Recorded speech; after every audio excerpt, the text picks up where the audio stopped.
नमस्कार दर्शकों, मैं हूं एडवोकेट अलीशा कोहली। स्वागत करती हूं आपका अपने चैनल कानूनी चर्चा में। दर्शकों, आज का जो हमारा टॉपिक है भरण पोषण, जिसको हम मेंटेनेंस भी कहते हैं, इस पे एक बहुत ही लैंडमार्क जजमेंट आई थी, Rajneesh versus Neha in 2020। So today we are going to discuss the same judgment with Sir Subhash Gupta ji, who is a retired session judge and has dealt very much in detail with the family litigation, if I'm correct. हाँ बिल्कुल। तो sir हमें बहुत अच्छे से जो है इसको डी कोड करके बता सकते हैं कि मेंटेनेंस किस तरीके से जो है ग्रांट की जाए और क्या क्या गाइडलाइंस जो हमें इस जजमेंट के थ्रू सुप्रीम कोर्ट ने प्रोवाइड की हैं।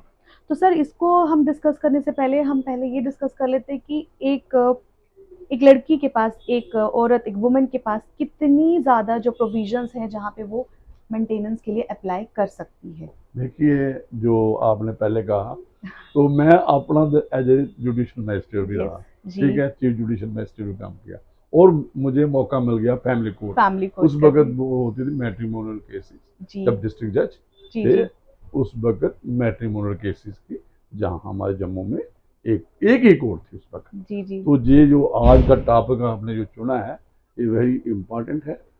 और ये जो इसका था, इसमें क्या था कि जो आपने कहा कि किन किन एक्ट्स के नीचे यस क्या क्या प्रोविजन है, कौन कौन सी हमारे पास कानून है जिनके कानून है तहत एक वीमेन जो है मेंटेनेंस क्लेम कर सकती है। आप एंड वीमेन के बच्चा भी, बच्चा भी, हाँ, माइनर चिल्ड्रन भी। बच्चा जो चिल्ड्रन यस है, चाइल्ड चिल्ड्रन है, तो उसमें देखिए सब पहले तो आप एक क्रिमिनल साइड से आ जाओ, कोड ऑफ क्रिमिनल प्रोसीजर में 125।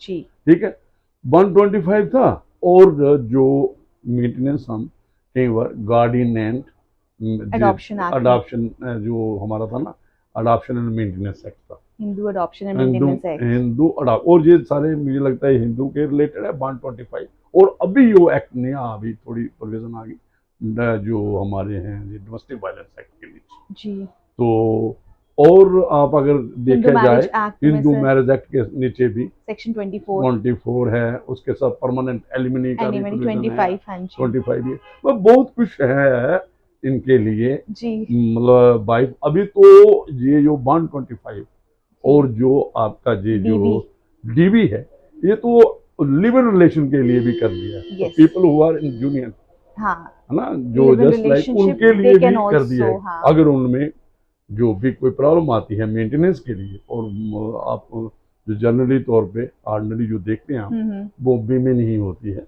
जी वाइफ ही होती है, सफरर होती है, जो अप्रोच करती है कोर्ट को जो डोमेस्टिक वायलेंस एक्ट के नीचे, जहाँ ये जो अपना 125 5 है सीआरपीसी के कोड अंदर। ऑफ क्रिमिनल प्रोसीजर के नीचे, ये काफ़ी एक्ट है, काफ़ी मतलब अवेलेबिलिटी है।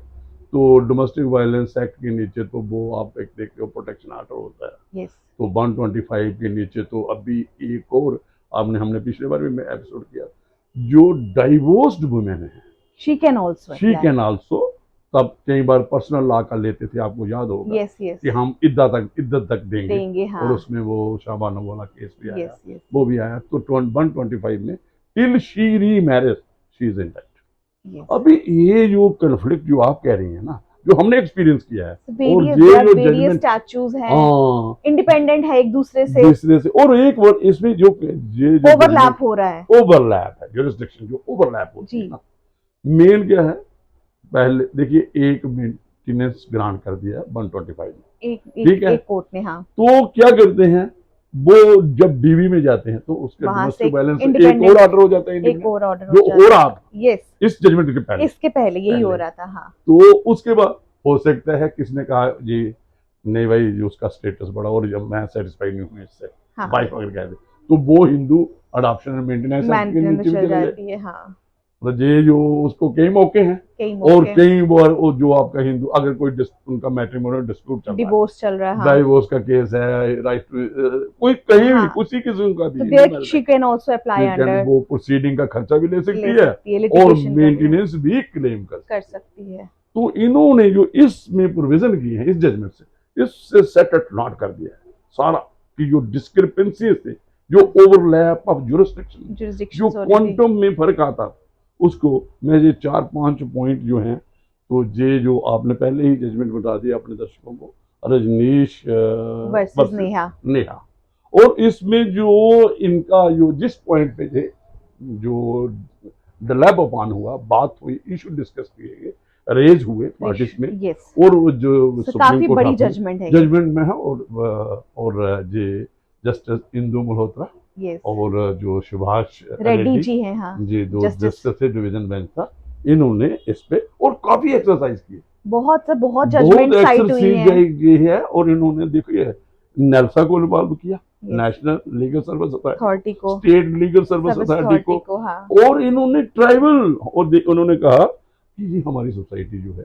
इंडियन सोसाइटी डाइवर्स है, इसमें बहुत किस्म के लोग हैं, कुछ मेट्रो सिटीज में है, कुछ अर्बन एरियाज में है, कुछ एग्रेरियन जो रूरल एरिया, हाँ, कुछ रूरल है, कुछ अर्बन है, अर्बन एरिया है हमारा जो डेमोग्राफिक सेटअप, और कुछ ट्राइबल। तो इन्होंने जो एक मेन, चलो पहले हम दूसरी बात करते हैं कि फिर उसमें आ जाएंगे हम, जो मैं थोड़ा सा इसमें कर देता हूँ आप, ये एक क्या क्या इशू आया, इशू ऑफ ओवरलैपिंग यूनिवर्सिटी, जैसे हमने जी, ठीक है।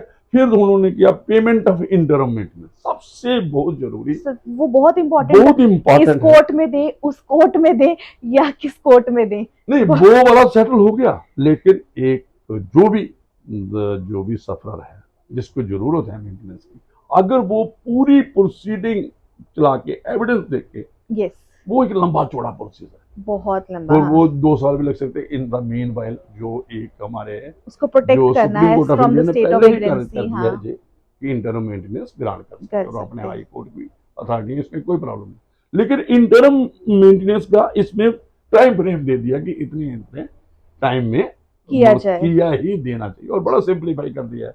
अभी जो समझो एक किस्म का इन्होंने एक मैकेनिज्म मतलब अपना पूरा ही बना दिया है, और बड़ा इजी कर दिया है मैजिस्ट्रेट्स को, और जो भी फैमिली कोर्ट है, जहाँ अपने जो, हाँ, अगर डिस्ट्रिक्ट कोर्ट भी एक्सरसाइज करता है जुरिस्डिक्शन कहीं जगहों पे, हाँ, कहीं जगहों पर हिंदू मेंटेनेंस एक्ट के नीचे करता है, सर कहीं पे भी अभी शायद फैमिली कोर्ट्स भी नहीं है, तो वहाँ पे 125 जो है वो they are tried by magistrates only, DV, हाँ, डीवी तो ऑलरेडी ट्राइड बाय मैजिस्ट्रेट। तो एक है पेमेंट ऑफ इंटरम मेंटेनेंस। सबसे बड़ी बात जो आपने कहा कि कन्फ्लिक्ट होते थे, उधर एक डीवी में ऑर्डर हो जाता था, जो एक मेंटेनेंस में हो जाता, 125 में होता था, एक 24 में हो जाता है, हिंदू मैरिज एक्ट में हो जाता था, और आपकी बात एक हिंदू अडॉप्शन एंड मेंटेनेंस में होता था। हाँ। वो कहते ये कम है, उसमें क्वांटम बढ़ाया जाए, तो वो एक स्टेटस देखते थे कि फैमिली स्टेटस कहाँ है, जिसमें वो शादी करके आई है, यस, वो भी देखते थे उसके बारे में।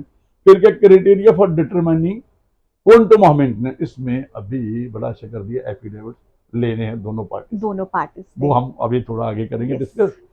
Date from which maintenance to be awarded, ये भी क्लियर कर, कई बार क्या होता है ऑर्डर होते थे from the date of order, yes, ये बड़े कंफ्यूजन थे, कहीं जजमेंट देने जी इसमें ये ऐसा कर दो, तो इन्होंने कहा from the date of, yes, आगे आ गया enforcement of the orders of the maintenance, तो और एक फाइनल डायरेक्शन दी है सारे जो कैसे इन्फोर्स किया जाएगा, कैसे इन्फोर्स, देखिए मैं आपको ये सेल्फ मैकेनिज्म कंटेन है, सबके भी, सबके अपने हैं, सब में है। अगर मेंटेनेंस जो आपका मेंटेनेंस एक्ट है, जो उसमें 128 बताता है कैसे करना है, हाँ, वो जो हमारा जो कोड ऑफ क्रिमिनल प्रोसीजर है, मेंटेनेंस 125 का है, तो 128, हाँ, 8 जो आपने कहा उसमें है, डीवी का भी अपना होगा 20, ये जो मुझे लगता है अगर सिविल साइड से सिविल कोर्ट्स का, जैसे आपका हिंदू अडॉप्शन मेंटेनेंस एक्ट के नीचे सूट करना पड़ता है क्लेम करने के लिए मेंटेनेंस, तो वहां पे भी क्लेम वो भी फाइनल इन्होंने कह दिया कि फाइनल अगर कोई ऑर्डर या कोई डिक्री होती है, तो आप उसको अपने प्रोसीजर के साथ साथ आप जो है एज अ मनी डिक्री, जैसे हम एक करते हैं, एग्जीक्यूट करते हैं, वैसे भी कर सकते हैं। देखिए जो सिविल साइड में होगा, ये मैं क्लियर कर दूं, वो एज ए मनी डिक्री बनेगा, जो क्रिमिनल साइड पे होता है उसमें अपना प्रोसीजर 180 वो एज ए लैंड रेवेन्यू भी, हाँ, वो भी एक तरीकाकार है। चलो उसमें इन्फोर्समेंट की बात है, हमें ज्यादा कंसंट्रेट मुझे जो ओवरलैपिंग था और क्वांटम का जो हुआ, क्वांटम का है, तो क्वांटम के बारे में इन्होंने क्या किया, उन्होंने कहा कि जो एक सबसे पहले क्या किया, पिटीशन दायर होगी मेंटेनेंस के लिए, हाँ, ठीक है, उसकी सपोर्ट में एक एफिडेविट देना है, और एफिडेविट का भी फॉर्म बना दिया है, जो बड़ी एक्सरसाइज के लिए बड़ी डीप एक्सरसाइज की है, और जो आप पहले कह रही थी अग्रेरियन और नॉन एग्रेरियन, और एक स्टेट ऑफ मेघालय का वो ट्राइबल ओरिजिन से था, उसकी डेमोक्रेसी, वहाँ ट्राइब्स के क्या क्या उनके राइट्स अलग तो अपने हैं तो जो बहुत रेगुलेट। इंटरेस्टिंग है इसमें, आप देखेंगे इसमें इन्होंने एक बारीकी से बताया है कि क्या किसी स्पाउस की कैपेसिटी क्या है, बिल्कुल आपकी आपकी उसमें अगर आपके कोई डिपेंडेंट्स हैं उनकी हाँ, लिस्ट बतानी है। बिल्कुल अच्छा हाँ, आपको 3 साल की अपनी बैंक की स्टेटमेंट लगानी है, बिल्कुल आपको एटीआर फाइल करनी है, अगर आपके पास कोई लोन लिया है आपने उसकी डिटेल देनी है, अगर आपके पास कोई एफडीज हैं उसकी डिटेल्स देनी है, अगर आप कुछ अर्न कर रहे हो कहीं और सोर्स से, एफडी से कहीं और आपकी और थर्ड कोई इनकम है, अच्छा कोई आपको सपोर्ट कर रहा है इकोनॉमिकली, अगर आप उसकी भी डिटेल्स देनी है कि अगर आप खुद नहीं अर्न कर रहे हो या आपका स्पाउस आपको सपोर्ट नहीं कर रहा तो कोई थर्ड पार्टी आपको सपोर्ट कर रही है, उसकी डिटेल्स देनी है, वो कितना दे रहा है आपको। अच्छा, उसके बाद इसमें बहुत बारीकी से आपकी एजुकेशन कितनी है, दूसरे स्पाउस की कितनी है, वो कितना अर्न कर रहे हैं, आप कितना अर्न कर रहे हो, स्टेटस क्या है पार्टीज का, आपके पास कितने असेट्स हैं, कितनी गाड़ियां हैं, कितने आपके बैंक लॉकर्स है, गोल्ड कितना है, ज्वेलरी कितनी खरीदी है, अगर आपका फॉरेन में कोई बैंक, मतलब बहुत बारीकी से तो डिटेल है। एक आप ये कर दो कि एक इसका शार्ट करेंगे तो ये हो गया कि एसेट्स क्या है, हाँ, एक एसेट्स हो गई, बंदा के स्टेटस भी पता चला जाएगा स्टेटस उसका, भी पता चल जाएगा। और उसके बाद क्या क्या है, हाँ, अगर जो आपने कहा फिर इनकम कितनी है, इनकम भी कितनी, नेचुरली आप एक्सपेंडिचर भी मैं कितना है। आपके ही बातों से निकाल रहा हूँ जो उसका फार्मेट हाँ, था, एक्सपेंडिचर भी कितना। एक्सपेंडिचर कितना, और आपने कहा कि उस पर अगर मेल है हाँ, हस्बैंड है, दोनों उसकी तरफ है। दोनों तरफ है, हस्बैंड हाँ, की जो लाइबिल है, लाइबिलिटी है। जो भी लाइबल है उस अगर उस पे कुछ लोग डिपेंडेंट है, यस, उसकी इनकम और कि कोई सीरियस हेल्थ है किसी की तो वो भी बताना वो है। भी कंसिडरेशन में करेगी। हाँ, क्यों बताना है, क्यों लेना है,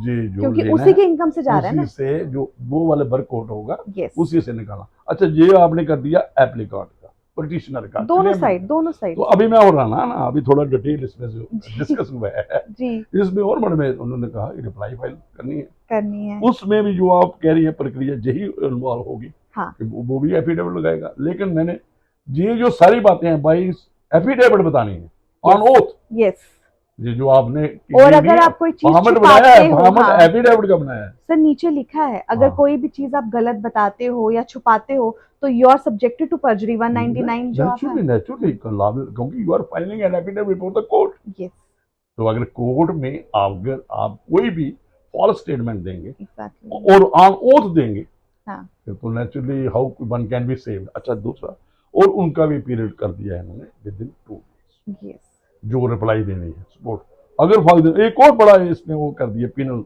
लगा दिया अगर फाइल नहीं करता रिप्लाई, नहीं कौन, करते, हस्बैंड, और डिस्क्लोज भी नहीं करता, रिप्लाई नहीं करता, डिफेंस और स्ट्रक ऑफ अपना करते हैं, defence struck off, struck up, और फिर वो जो वो कही वही वाइफ माना का जाएगा। क्लेम है या कोई उसका जो है वो वन साइड। Yes, तो ये बड़ा इसमें कि काफी इसको कंपाइल करके और इसको बड़ा एक किस्म का आपको ये पूरा फार्मूला मोर टाइप का, क्लैरिटी के लिए, क्योंकि पहले जैसे जो गेस्ट हमारे वर्क्स होते थे। हिंदू जैसे हमारे मोटर एक्सीडेंट क्लेम ट्रिब्यूनल में होते थे ना, जी, जी, बिल्कुल स्ट्रक्चर्ड कर दिया है इसको, स्ट्रक्चर करते हैं। मतलब वो सारा जो कि ज्यादा एक्सरसाइज नहीं करनी है हाँ, जी, किसको मैजिस्ट्रेट कोर्ट नहीं करने पड़ा, फैमिली और पार्टी। देखिए होता क्या है, एक और बड़ा मजेदार मैंने इसमें पढ़ा, उन्होंने कहा देखिए आपकी इनकम जो फाइल कर रहा है हाँ, उसको पता, उसको पता है। ही हाँ, is suppose to disclose. Yes, हमारा आपने पढ़ा होगा इंडियन एविडेंस एक्ट में 106 यस, की फैक्ट्स विच आर नोन, जिसको नोन उस पे ही बर्डन है, उसी पे बर्डन है। हाँ, अगर कोई चीजें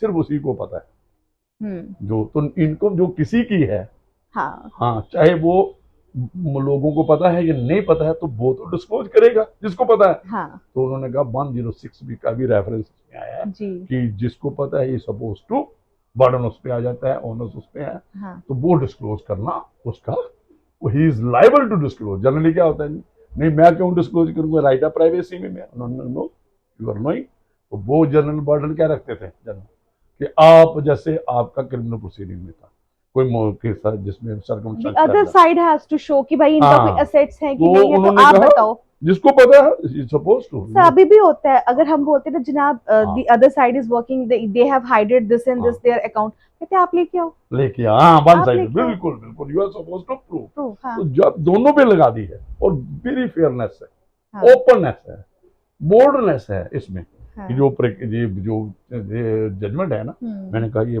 कमाल की जजमेंट है, इसमें जी, सब कुछ खड़ा है। और उसमें जो आपका आ गया अभी ये पॉइंट आया, तब ये हम सेट ऑफ और जो करेंगे हाँ, कि एडजस्टमेंट, उनको लिखना है, हाँ नहीं ये तो Subsequent वो तो आ गया ना, हाँ। आ गया ना, जो आ गया ऑन रिकॉर्ड आ गया, ऑन ठीक है। रिकॉर्ड आ गया ऑर्डर, फिर हाँ, मैजिस्ट्रेट या फैमिली जज, कोर्ट के जज को, जिनके सामने जहाँ सब्सिक्वेंट डिस्ट्रिक्ट जज आएगा, के जब दोनों प्रोसीडिंग्स आ गए हाँ, कंप्लीट है, तो अप्रिशिएट करना है। इंटरम मेंटेनेंस के लिए इंटरिम मैं इंटरिम, अभी इंटरम तक ही जा रहा हूँ। जी जी जी, तो उन्होंने अप्रिशिएट करना है, उन्होंने देखना भाई ये 125 में इतना मेंटेनेंस मिली है, हाँ, अभी एज ए डीबी कोड में मेरे पास आई है, हाँ, तो उसको लगता है जो फैक्ट्स हैं ऑन रिकॉर्ड, मैं एक अपने से ऐड कर रहा हूँ जी, ये चीजें, पर उसको लगता है भाई ये 125 के जो डिस्क्लोजर है, जो एफिडेविट्स में है दोनों का। एग्जाम्पल ले लेते हैं कि तो एक लड़का है, ही हाँ, इज वर्किंग, मान लीजिए वर्किंग है और उसकी 50,000 सैलरी है, ठीक है, ठीक है, डीवी कोर्ट उसको लगा देती है 10,000 मान लीजिए, अब वो आ जाता है चलो 125 में। 125 में है। अब तो 50,000 में से जज साहब को ये देखना है कि इसके डिपेंडेंट कितने हैं। नहीं नहीं, देखिए मैं आपको एक ये बताइए, देखिए ये भी एक आप जो बात करती है कंकरेंट जुरिस्डिक्शन है दोनों की, जी, दोनों मैजिस्ट्रेट हैं, दोनों मैजिस्ट्रेट हैं, ही कांट उसमें as a appellate revisional jurisdiction थोड़ा नहीं कर रहा अप्लाई है, कर रहे, वो ही इज अपनी नॉट सपोज टू सी भाई ये उसने क्वांटम अपना देखना है। किसने? अपना देखना जो है, आपने पहले एग्जांपल दे दी, डीबी में उसको 10,000 मिला है, जी, इनको 50 थी, कुछ भी था, कुछ भी था, ही है तो जो डीबी वाला था, he has exercise this jurisdiction according to जो भी उसकी ही इज डिस्क्रिप्शन अप्लाइड है, his own mind here, on mind application judicial mind description बता दी। ठीक है, जब 125 वाला है उसको भी देख रहे हैं, वो भी इंडिपेंडेंट जुरिस्डिक्शन करेगा without any getting any influenced by that order, that मुझे लगता है हाँ क्वांटम तक देखना उसने, क्वांटम के लिए देखना है बाकी उसने देखना है कितना उसका होना नहीं है, चाहिए, he should not be guided by कि भाई उसने 10,000 क्यों दिए,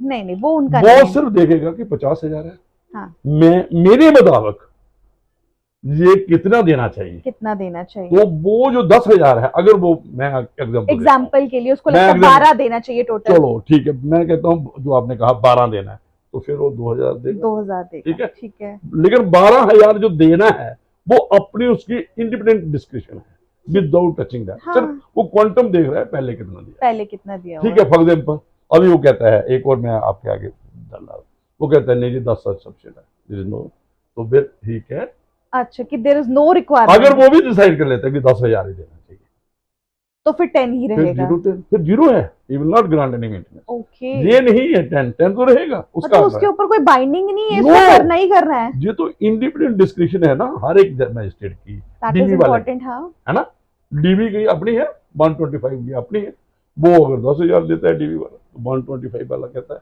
मैंने भी 10 ही देना है, तो 10 मैंने दे चुके हैं, वाई शुड एंट्री, ओके, तो फिर जब ये चीजें हैं, ये डिपेंड्स अपॉन, क्योंकि इंडिपेंडेंट है, एप्लेट उसको अप्रिशिएट नहीं कर सकता वो, ठीक है, क्योंकि उसने भी एक्सरसाइज अपनी इंडिपेंडेंट किया है, इंडिपेंडेंट की है, इसको भी अपनी इंडिपेंडेंट डिपेंडेंट करना है, विदाउट गेटिंग इन, क्योंकि दोनों की कंकरेंट जुरिस्डिक्शन, हाँ अगर वो रिविजनल जुरिस्डिक्शन में आया जज के पास, अपील में जाते हैं, जो रिवीजन में जाते हैं, 482 में जाते हैं, कुछ भी करते हैं, वो फिर हायर जुरिस्डिक्शन का ये कनकरेंट जुरिस्डिक्शन का है, इसलिए उन्होंने कहा कि ओवरलैप नहीं होने चाहिए कि भाई वो अपने अपने जुरिस्डिक्शन है, लेकिन उसको सेट ऑफ करना है, ये इसमें जजमेंट में सेट ऑफ करना है, एडजस्ट करना है, एडजस्ट करना, तो एडजस्ट वही है, डिस्क्रिप्शन है कि इंडिपेंडेंट, उसने कितना दिया 5 दिया, मेरे मुताबिक 10 होना चाहिए, एज पर मी, एज पर जो उसको अच्छा लगता है, डिस्क्रिप्शन एप्लीकेशन है, जुडिशियल माइंड है, तो 5 और दे, मतलब ये चीजें जो हैं, तो आगे डेट फ्रॉम विच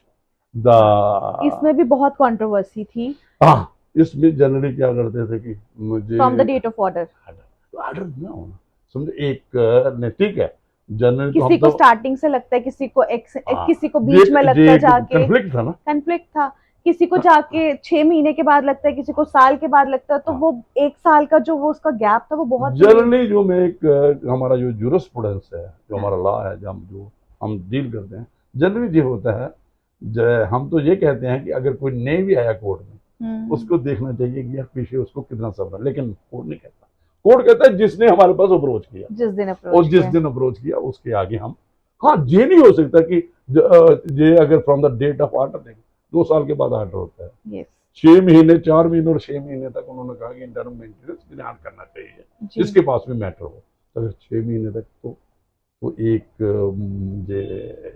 मतलब एक प्रोपर्टी डिमांड करती है, एक वो है कि आपको इक्विटी डिमांड करती है, और जे एक इंटरेस्ट ऑफ जस्टिस है कि from the date of application, application जब उसने एप्लीकेशन दायर की तो उस डेट से सर मैं कहीं पढ़ रही थी कि इसमें जज की डिस्क्रिप्शन है, अगर इसको from the date of order करना है तो फ्रॉम उसको एक स्पेशल रीजंस कोट करने हैं उसमें। ठीक है, कोड कर सकते हो आप, हाँ लेकिन कोड करने से देखिए क्या होता है। हाँ, एक हो सकता है, जैसे देखो कोड करने कोई प्रॉब्लम नहीं है, लेकिन इस चीजों को जो डिस्क्रिप्शन थी ना, हाँ कोई डिस्क्रिप्शन उन्होंने डिस्क्रिप्शन खत्म ही कर दी, सीधा कह दिया from the date of application. यही डिस्क्रिप्शन, यही तो ओवरलैपिंग है, ये तो कंट्राडिक्टरी है ना। हर एक अपने अपने मुताबिक कोई देगा, जैसे आपने कहा। हाँ जी तो ऐसा नहीं होना चाहिए और होता नहीं है। जी, तो आगे आपका आ गया date which enforcement of the order, ये हम डिस्कस वो कर तो हमने चुके हैं। डिस्कस कर दिया, क्राइटेरिया भी कर दिया, और पेमेंट ऑफ इंटरम मेंटेनेंस इसका भी दिया है कि इंटरम मेंटेनेंस देना है। और इसकी एक आगे जो एक डायरेक्शन दी है ना आगे नीचे, जो इन्होंने ये कहा कि ये जो जजमेंट है ये सबको जो है सबको सर्कुलेट करनी सर्कुलेट कर चाहिए, दो रजिस्ट्रार्स को, रजिस्टर सुप्रीम कोर्ट के रजिस्ट्री को भी। हाँ और रजिस्ट्रार जो डिफरेंट हाई कोर्ट्स के हैं सारे उनको भी, फैमिली कोर्ट जजेस और फैमिली कोर्ट, मैजिस्ट्रेट्स। ताकि आगे वो रजिस्ट्रार भेज देंगे ना फैमिली कोर्ट के पास, यस जुडिशियल मैजिस्ट्रेट्स के पास, और जो भी डिस्ट्रिक्ट जजेस भी हैं जो सिविल जुरिस्डिक्शन में भी मेंटेनेंस क्लेम होता है उसमें भी ये चीजें आती हैं। तो ये जो आपने एक बात आपने मैंने जो आप नोट की, जो आपके नोटिस में भी आएगा आई होगी, कि ये जो मेंटेनेंस है, एक तो है क्राइटेरिया क्वांटम कैसे डिसाइड करना कैसे है, डिसाइड एक तो आ गया आपकी इनकम। मेन तो जी हम ज्यादा दो चीजें देते हैं, सोशियो इकोनॉमिक कंडीशन, यस, और किसकी देखनी है, हस्बैंड, हस्बैंड की स्टेटस। और जो स्टेटस है क्योंकि उसका ही है, यस क्योंकि जो वाइफ अगर तो वो भी मुकाबले में दोनों जॉब में है, हो सकता है वाइफ ऊंचे स्टेटस की होगी, तो ऑब्वियसली एक अगर उसकी इकोनॉमिक कंडीशन ठीक होगी, अगर वो एक आईएएस ऑफिसर, हम एग्जाम्पल देते हैं, यस वो है। दूसरा जो उसका है वो स्टेट सर्विसेज का, स्टेट सर्विस में है चाहे वो सिविल सर्विस में है, लो तो रैंक पे है। थोड़ा उसका लो रैंक है, तो ऑब्वियसली वो वाइफ क्लेम ही नहीं करेगी मेंटेनेंस। यस तो एक प्रोविजन है, जब ये दो लिटिगेशन में हो कहीं हिंदू मैरिज एक्ट में, तो उसमें आपको याद हस्बैंड कैन होगा, आल्सो क्लेम। हाँ वो क्या है 24 है, उसमें कहा कि जो वो जेंडर न्यूट्रल है, जेंडर न्यूट्रल है। उन्होंने कहा कि ये जो प्रोसीडिंग जो पेंडिंग है, हाँ तो उसमें कोई उस टाइम पे प्रोसीडिंग का खर्चा है, जो मेंटेनेंस क्लेम करते हैं हस्बैंड कैन आल्सो। तो वो दोनों का है, आइदर जिसकी वो इनकम ज्यादा है, अगर फॉर एग्जाम्पल वो कोई कमाता ही नहीं, कोई काम ही नहीं करता है, काम ही नहीं वो करता। पापर है, तो फिर वो भी उसमें 24 में है। तो ऐसा है। सबसे बड़ी बात जो है, जो आज इसमें जजमेंट में आपने नोट करी होगी, आर्टिकल 21 कॉन्स्टिट्यूशन। यस कोई भी चीज बनती है, और कुछ होते हैं हमारे जो कन्वेंशन होती हैं, ट्रीटीज होती हैं, ट्रीटीज होती जो हैं। इंटरनेशनल लेवल पे होती हैं, यस कि ह्यूमन राइट्स इन्वॉल्व होते हैं, और कॉन्स्टिट्यूशन ऑफ इंडिया तो ऐसा है कि यार डिग्निफाइड लाइफ होनी, डिग्निफाइड लाइफ। जो आप स्टेटस की बात करते हो कि डिग्निफाइड लाइफ होनी चाहिए, ये नहीं है सिंपल एनिमल एग्जिस्टेंस हो। जो earlier it was like, earlier it article 21 जो है एक्सपैंड कर रहा है, एक्सपैंड, तो वो ये नहीं कह रहा है। देखिए आपको याद होगा, लिविंग विद डिग्निटी। हाँ लिविंग, आपको याद होगा एक टाइम पे जो हमारा code of criminal procedure Jammu Kashmir में था, जहाँ पहले आप अगर देखोगे 488। उसमें लिमिट था 500 से ऊपर नहीं देना, हाँ जी हाँ है ना, एक टाइम पे आपके तो जब वो भरण पोषण खाली 3 हाँ, वक्त की वो जस्ट रोटी एक था कि एनिमल जो भाई उसकी सर्वाइवल के सर्वाइवल के लिए लिए। डेस्टिट्यूशन में नहीं चला जाए। यस लेकिन अभी जो जो article 20 as per the standard of the husband. Husband yes जिस फैमिली में भी इट्स है, नॉट मेयरली एन और existence. Yes merely an exist- उसमें हम क्या करते थे जब हम प्रैक्टिस करते थे एज एडवोकेट, तो मुझे याद है उन्होंने कहा जज साहब ने क्या देना, 200 रुपया 500 रुपया तो टोटल था। तो फिर हमने जाना हिंदू अडॉप्शन एंड मेंटेनेंस, तो भाई यार इसकी ये है, ये इतनी प्रॉपर्टी है, इतना है, हाँ। असेट्स हैं, जो आज ये सारी बात हुई ना इस जजमेंट में, ये इवॉल्व हुआ है, इवॉल्व हुआ है। जो मुश्किलातें जो आप लोगों को आ रही थी, Yes. मैजिस्ट्रेट्स को आ रही थी, जो एक ऑर्डर हो गया, दूसरा ऑर्डर हो गया, तीसरा फैमिली कोर्ट का, तो इनको सारा रिजॉल्व करके एक स्ट्रक्चर्ड समझो इसका पूरा मैकेनिज्म तैयार कर दिया। इसमें। तो ये आपने सुबह मेरे नोट्स में जो जजमेंट लाई, तो आपने कहा कि इसको आज हम डिकोडिफाई करेंगे इस पे, तो मुझे बहुत अच्छा लगा। कल मैंने फैमिली को लॉ पे किया था इसमें, म्यूचुअल डाइवोर्स पे, और उस आगे मैंने वो सेम सेक्स वाला भी किया था मैरिजेस का, तो वो हो गया, उसी की कंटिन्यूशन में मुझे लगता है ये भी हो गया। तो मुझे लगता है काफी है जी। तो दोबारा आप थोड़ा करें कंक्लूड इसको। तो ये आज जो हमने टॉपिक डिस्कस किया इट्स वेरी इंपॉर्टेंट, क्योंकि आजकल जो केसेस है वो भी बढ़ते जा रहे हैं, और ये बहुत ही इम्पॉर्टेंट था लिटिगेंट्स को भी जानना, क्योंकि उनके भी दिमाग में ये सवाल आते होंगे कि मैंने यहाँ केस किया तो मुझे यहाँ खर्चा कितना लगेगा, मैंने डीवी किया तो मुझे यहाँ खर्चा कितना लगेगा। तो आपको भी ये जजमेंट पढ़ना ज़रूरी है, और पढ़ने के अलावा अगर आप हमारी ये वीडियो भी सुन लेते हैं तो आपको अच्छे से समझ आ जाएगी। तो ये सारा जो था क्रक्स इस जजमेंट का है। तो आज का वीडियो इतना ही है। आप फिर हम आपके साथ एक नए टॉपिक के साथ आएंगे, तब तक के लिए दीजिए इजाज़त। और आपको ये वीडियो अगर अच्छा लगा हो तो इसको ज़रूर शेयर कीजिएगा, खासकर जो हमारे एस्पिरेंट्स हैं IAS KS, और जो क्लैट के एस्पिरेंट्स हैं, जो जो एग्ज़ाम देना चाहते हैं जुडिशरी के लिए, उनके लिए भी ये वीडियो बहुत इंपॉर्टेंट है। Thank you so much.